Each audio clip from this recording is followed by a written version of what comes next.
আমার মনের গভীরে না একটা ইচ্ছা ছিল ভাই, যখন আমি কলেজ লাইফ উঠবো এখানে এমন একটা ছেলে থাকবে যাকে দেখার জন্য আমি প্রত্যেকদিন ক্লাস করতে যাবো। ওই ছেলেটা এত জোস হবে, এত ট্যালেন্ট হবে, এত ব্রিলিয়ান্ট হবে, সবার চেয়ে এত বেশি আলাদা হবে যে ওর দিকে সব মেয়ে হার করে থাকবে।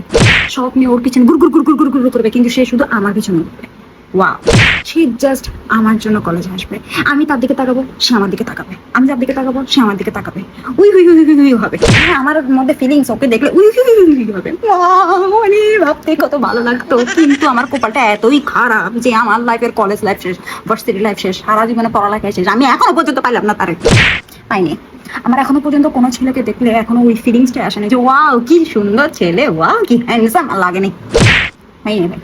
মানে পড়ালেখা একটা মোটিভেশন দরকার না, যে আচ্ছা কোনো কিছু নেই, কোনো কোনো রিজনই নেই, আমি শুধু তাকে দেখতে যাবো, সে তো আছে, তাকে তো দেখতে পাবো। আজকে ক্লাস ভালো লাগতেছে না, কিন্তু সে তো আছে, তাকে তো দেখতে পাবো, তাকে দেখার জন্য যাব, তাকে দেখার জন্য আমি এই কলেজ পাশ করতে চাই, পড়ালেখা পাশ করতে চাই, হয় নাই।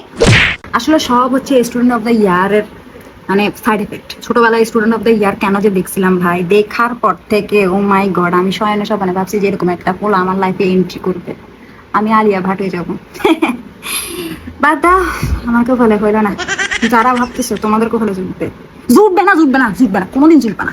লিখে রাখো এটা, এসব কল্পনা টল্পনা বাদ দিয়ে পড়তে বসো, যাও।